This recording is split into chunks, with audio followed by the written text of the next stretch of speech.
प्रणाम साथियों।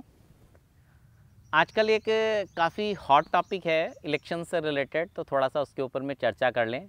कैसे परफॉर्म करेगी कांग्रेस, क्या भारतीय जनता पार्टी करेगी, गठबंधन का क्या भविष्य होगा, कौन सरकार बनाने जा रहा है और उसके साथ ही साथ में किन किन पार्टीज़ की किस तरीके की सीट्स आ सकती हैं, कौन प्रधानमंत्री के सबसे अधिक योग हैं, इन्हीं चीज़ों के ऊपर में चर्चा करते हैं। देखिए, अभी दो तीन चीज़ें राजनीति के अंदर हुई हैं। सबसे पहले उत्तर प्रदेश के अंदर एक विचित्र सा समीकरण बना है कि जो कल तक सांप और नेवले की स्थिति में थे, एक दूसरे के विकट शत्रु थे, आज वो श्रेष्ठ मित्र बन करके, अवसरवाद भी इसको आप कह सकते हैं, एक राजनीति के अंदर का एक अच्छा सुंदर एक्सपेरिमेंट भी कह सकते हैं, इस तरीके की चीज़ें कह सकते हैं। लेकिन इस सब का प्रभाव क्या पड़ने वाला है, और उसमें तब एक विचित्र सी स्थिति आ गई है कि जब प्रियंका जी इसके अंदर आई हैं। देखिए, जिस प्रकार के अंक अखिलेश जी के वहाँ पर बनते हैं, तो अखिलेश जी के अंकों की प्रकृति कुल मिलाकर के ये बनती है कि वो जब भी बहुत अधिक विवेक और मस्तिष्क लगाकर किसी भी कार्य को करेंगे, तो उसमें वो कहीं ना कहीं ऐसी बड़ी मिस्टेक्स कर जाएंगे जो भविष्य में उनके लिए घातक या कहीं ना कहीं कमी लेकर के आने वाली होंगी। जहाँ तक मायावती जी की बात है, उनके अंकों की स्थिति कुल मिलाकर के ऐसे बनती है, जो उनके आभा प्रभाग मंडल के हिसाब से है कि शनि और राहु का कॉम्बिनेशन मिलकर के जिस तरीके के कार्य को करता है, यानी कि वो जिस भी स्थान पर बैठेगा, चाहे वो स्वयं के लिए ही कुछ काम करने के लिए जाएगा, क्षणिक लाभ की स्थिति उसमें बहुत अधिक आती है, लेकिन वो अपने आसपास की व्यवस्था के अंदर इतने सारे जर्म्स एंड बैक्टीरियाज फैला देते हैं कि उनके कारण से आसपास की व्यवस्थाएं काफ़ी अधिक खराब हो जाती हैं। तो अभी इस कॉम्बिनेशन को आप देखिए, एक समय तक जो विकट शत्रुता वाली स्थिति रखे हुए दोनों लोग बाग थे, वो एक ही मंच पर आते हैं। तो इसका कुल मिलाकर के ये मतलब बनता है कि ये स्थिति आगे चल कर के इन दोनों के लिए तो अच्छी नहीं होगी, किंतु जो इनकी विरोधी पार्टी है उसके लिए इन दोनों का ये जो लोकसभा का समीकरण है, ये बहुत अच्छा निकल कर के आएगा। लोकसभा में जो भी इसका रिजल्ट निकल कर के आएगा, लेकिन जब भी उत्तर प्रदेश के चुनाव होंगे, उस समय तक इस गठबंधन के बने रहने की संभावनाएं बहुत कम हैं, क्योंकि इतना विकृत और विपरीत एक तरीके से अंकों का प्रभाव है कि एक दूसरे के साथ इलेक्शन के बाद में कहीं ना कहीं मनभेद और मतभेद इतने बुरी तरीके से निकल कर के आने हैं कि लोकसभा के चुनावों के बाद में गठबंधन की स्थिति बनी रहनी असंभव है। विकृत स्थिति और अधिक उत्पन्न होनी है एक दूसरे के लिए, तब एक दूसरे के अगेंस्ट बहुत अधिक इनके अंदर लड़ाइयों की संभावना है, दिक्कतों की संभावना है। तो उसके कारण से होगा ये कि जो राज्य के चुनाव में बड़ी पार्टी आएगी, उसके लिए एक बहुत सुंदर जीत का अवसर पैदा होता है। वर्तमान समय में इन दोनों के गठबंधन के बाद में यहाँ पर अवतरण हुआ या राजनीति में पूरी तरीके से खुल करके आई हैं ये प्रियंका जी। प्रियंका जी के नंबरों को अगर आप देखें, तो वो अंकों की व्यवस्था कुल मिलाकर के स्थिति बनती है, ऐसी बनती है कि वो सभी चीज़ों के अंदर उनकी थोड़ी थोड़ी थोड़ी निपुणता अच्छे से है।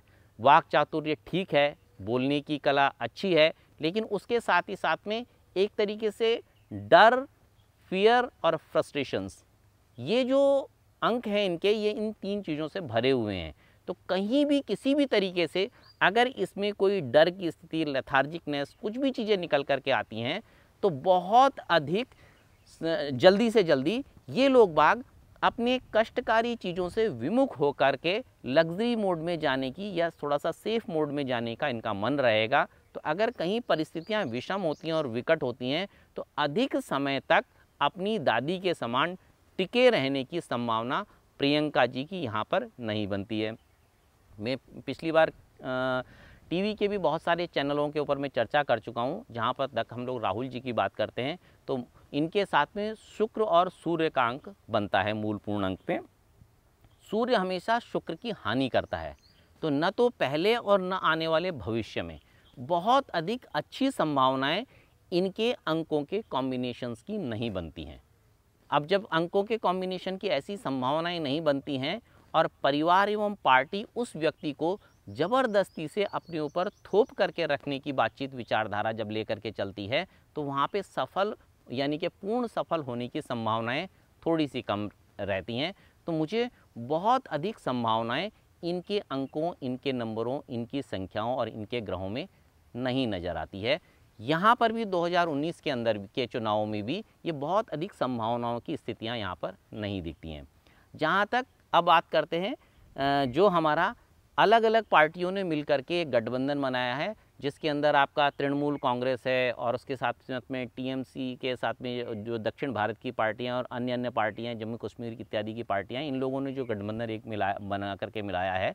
तो इस कॉम्बिनेशन के अंदर भी अलग अलग नेताओं की, चाहे आप वो फारूक अब्दुल्ला जी का ले लीजिए, शरद पवार जी का ले लीजिए, चंद्रबाबू नायडू जी का ले लीजिए और उसके साथ ही साथ में ममता बनर्जी का ले लीजिए, इन सब के स्वभाव और प्रकृतियां इस तरीके से हैं कि एक दूसरे के साथ में मेल खाने वाली प्रकृति ये यहाँ पर नहीं दिखती हैं।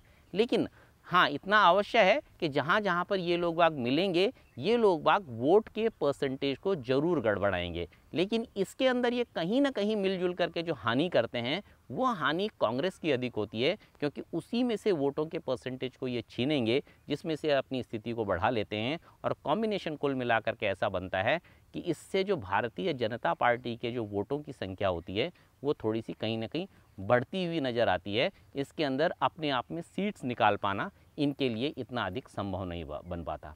अब जहाँ तक भारतीय जनता पार्टी की हम लोग बातचीत करें, तो इसके अंदर मेन रूप से दो ही व्यक्ति इस चीज़ को चला रहे हैं। जो तीसरे और चौथे और पांचवें व्यक्ति हैं, वो थोड़ा सा गौण प्रकृति के ही हैं। आपके यहाँ पर आप नरेंद्र मोदी जी का ले लीजिए या अमित शाह जी का ले लीजिएगा, तो दो ही व्यक्ति मुख्य रूप से, चाहे वह प्रदेशों के अंदर या पूरे देश के अंदर चेहरा है। इसका अपना लाभ भी है, एक इसकी अपनी हानि भी है। देखिए, जितनी भी कंट्रीज़ हैं जो अंडर डिक्टेटरशिप एक तरीके से हैं, वहाँ अपने लाभ और हानि है, डिसिप्लिन पूरा बना रहता है, लेकिन डेमोक्रेसी कम से कम रहती है। यही कमोवेश स्थिति आप भारतीय जनता पार्टी के अंदर भी देखेंगे। डर और भय के कारण से पूरे सिस्टम में, पूरे स्ट्रक्चर के अंदर एक डिसिप्लिन तो बना हुआ है, लेकिन क्या है कि डेमोक्रेसी के उसके अंदर कमी आ जाती है। जो लोग बाग स्वच्छंद रूप से नहीं बोल पा रहे हैं, और भारत का मानस कहीं ना कहीं इस तरीके का है, ये मानस पटल कहीं ना कहीं इस तरीके का बनता है कि ये इस प्रकार की चीज़ों को कम स्वीकारता है। इन लोगों को डिसिप्लिन तो चाहिए, लेकिन उसके साथ साथ में स्वतंत्रता भी चाहिए। जब हम समीकरणों की बात करते हैं, तो जिस प्रकार से बुध के साथ में शनि का अंक अपने नरेंद्र भाई मोदी का बनता है, तो उसके हिसाब से जो उनका वर्ष अंक आता है, तो ये तीनों कॉम्बिनेशंस एक पॉजिटिव तरीके के कहीं ना कहीं रूपरेखा प्रदर्शित करते हैं। और राहु के साथ में केतु का जो मूल और पूर्णांक अमित शाह जी का बनता है, उसके साथ में भी जो इनका वर्ष अंक आता है, ये भी अपने आप में एक पॉजिटिव है।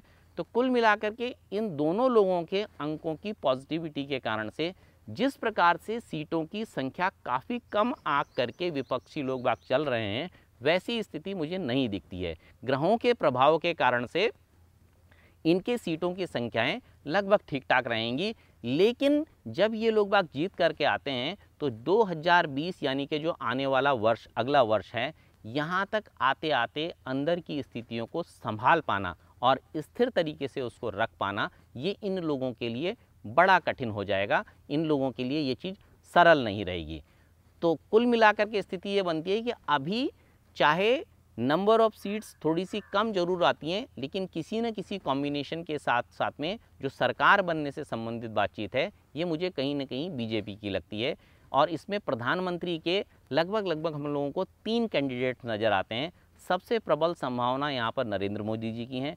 दूसरी प्रबल संभावनाएं इसमें जो अंकों का विश्लेषण हमने किया है, ये गडकरी जी की आती हैं। और एक तीसरी संभावना भी इसके अंदर बनती है। ये नाम ऐसा है कि आप लोगों को भी इसमें थोड़ा सा आश्चर्य होगा कि ऐसा कैसे हो सकता है, लेकिन कहीं ना कहीं यहाँ पर प्रधानमंत्री बनने की एक संभावना ये भी आती है।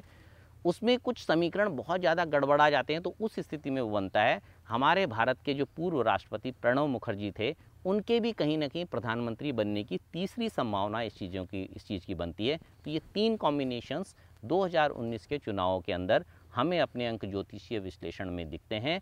लेकिन जो भी हो, 2020 का वर्ष राजनीतिक आधार पर न केवल भारत बल्कि अंतर्राष्ट्रीय स्तर पर काफ़ी अधिक उथल पुथल का रहेगा। और यहाँ पर जो भी चीज़ बनेगी, 2020 में उस चीज़ के अंदर परिवर्तन आने की अच्छी खासी संभावना है। तो मित्रों, आज अपने शब्दों को यहीं पर विराम देता हूँ। इस विश्लेषण को यहीं पर हम लोग पूर्ण करते हैं। अगले किसी एपिसोड में किसी और चीज़ के ऊपर में चर्चा करेंगे। तब तक अपने मित्र सुशील बलूनी को दीजिए आज्ञा। बहुत बहुत धन्यवाद। नमस्कार।